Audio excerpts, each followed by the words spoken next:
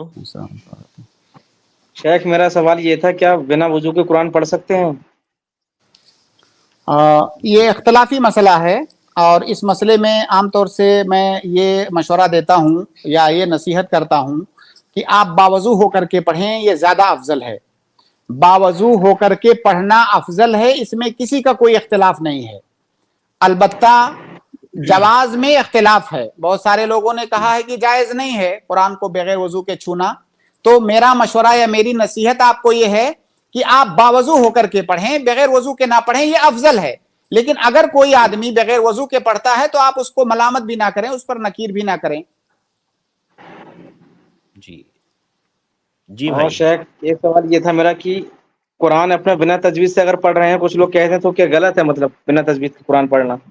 نہیں، تجوید سے پڑھنا یہ واجب نہیں ہے، تجوید سے پڑھنا افضل ہے. اچھا ٹھیک شیخ، السلام علیکم ورحمۃ اللہ وبرکاتہ. ورحمۃ اللہ وبرکاتہ. جزاک اللہ خیر بھائی، بارک اللہ فیکم. اس کے بعد میں اگلے گیسٹ کو ایڈ کر رہا ہوں، سسٹر زہرا فاطمہ. آپ اپنا سوال کریں.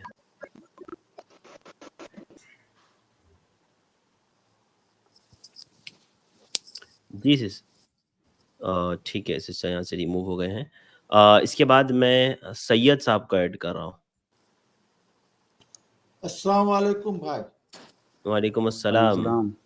یہ دیکھو، آپ طلاق کے بارے میں بات کر رہے تھے. میں ایک آیت پڑھ رہا ہوں، جو عدت جو ہوتی ہے نا، یہ جو ہے طلاق دینے سے پہلے ہی جو ہے سو عدت کرنا ہے، تاکہ یہ 3 مہینے میں آپ کا جو ارادہ جو تھا طلاق کا، ہو سکتا ہے اس میں آپ کا وہ بھی ارادہ بھی بدل جائے گا، اور یہ بھی پتہ چل جائے گا کہ بیوی کے پیٹ میں بچہ ہے یا نہیں. یہ صحیح ہے یا غلط ہے، یہ بتائیے. میں یہ آیت پڑھا ہوں گے.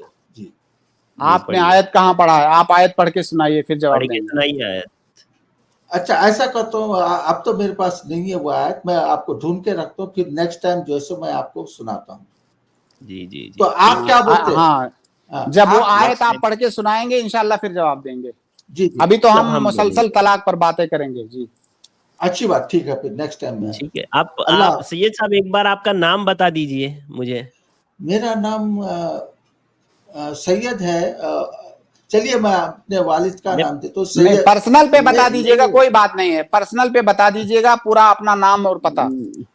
اچھا پرسنل پہ بتایا تو ہاں ٹھیک ہے. ان کو ایسے اعتراض ہونا نہیں چاہیے شیخ. ماشاءاللہ اسٹریم پہ آتے رہتے ہیں وہ، اور ان کے سوالات کے اعتراضات ہوتے ہیں، ان کے سوالات نہیں ہوتے ہیں اصل میں قرآن پر. کوئی بات نہیں، کوئی بات نہیں ہے. اس لیے میں نے نام پوچھا کہ نام تھوڑا سا بتا دیں تو آدمی کو ایک پہچان رہتی ہے، تو پھر دوبارہ ایڈ کرنے میں آسانی ہوتی ہے. کوئی پرابلم نہیں ہے، مگر میں یہاں پر پرائیویٹ میں دیتا ہوں میرے دادا کا نام. آپ جب قرآن آپ پڑھ کر کے قرآن کی آیت اپنی زبان سے پڑھ کے سنائیں گے، ایسا نہیں کہ آپ اسکرین شیئر کر دیں. جب آپ زبان سے پڑھ کے سنائیں گے پھر انشاءاللہ ہم جواب دیں گے.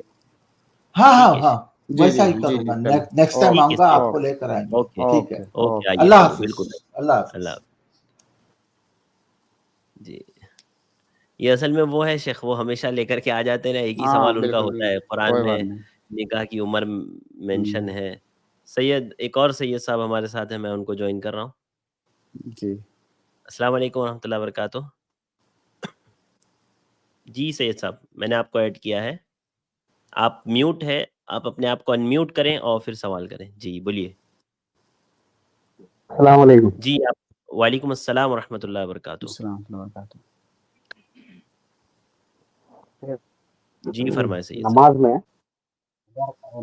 نماز میں اگر ہمارے ساتھ غلطی ہوئی تو سجدہ کا طریقہ کیا ہے؟ جی نماز میں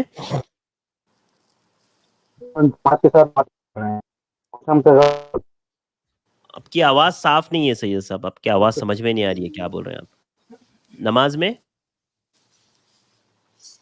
نماز میں اگر جماعت کے ساتھ اگر نماز پڑھ رہے ہیں، اگر ہمارے سے کچھ غلطی ہو گئی تو سجدہ سہو کا طریقہ کیا ہے؟ اگر آپ ماموم ہیں یعنی مقتدی ہیں اور آپ سے کوئی غلطی ہے تو آپ پر سجدہ سہو نہیں ہے، کیونکہ آپ امام کے پیچھے ہیں. جی ہاں جی بھائی واضح ہوا سید بھائی آپ کے لیے؟ ہاں واضح ہے. شکریہ شیخ، جزاک اللہ خیر. بارک اللہ. اگر کوئی شخص جیسے واجب یا رکن چھوڑ دیں تو؟ اگر کسی انسان نے یہ تھوڑا تفصیل آپ نے پوچھا، بہت اچھا. جی اگر کسی مقتدی نے رکن چھوڑ دیا، چاہے غلطی سے یا جان بوجھ کر کے چھوڑنا تو جرم ہے. غلطی سے چھوڑے گا تو اس کو گناہ نہیں ملے گا، لیکن نماز نہیں ہوگی اس کی، وہ رکعت نہیں ہوگی. اور اگر جان بوجھ کر کے چھوڑا ہے تب تو گنہگار بھی ہوگا جان بوجھ کر کے چھوڑنے پر، اور اس کی نماز بھی نہیں ہوگی. یہ رکن کا مسئلہ ہے. اور اگر کسی نے واجب کو جان بوجھ کر کے چھوڑا ہے تو اس کی نماز نہیں ہوگی. اور واجب اگر غلطی سے چھوٹ گئی ہے تو کوئی بات نہیں، اس کی نماز ہو جائے گی، اس کو سجدے سہو کرنے کی ضرورت نہیں ہے کیونکہ وہ مقتدی ہے. اور سنت کا تو کوئی مسئلہ نہیں ہے، سنت چھوٹنے سے نماز ہو جاتی ہے. واضح. اچھا اس میں اگر جیسے رکن چھوٹتا ہے شیخ، تو کیا وہ اس کو مکمل کر کے سجدے سہو کر سکتا ہے؟ جیسے ہاں دیکھیے، اگر آپ سورہ فاتحہ وہ کھڑا رہا قیام میں لیکن سورہ فاتحہ ہی نہیں پڑھا ہو، تو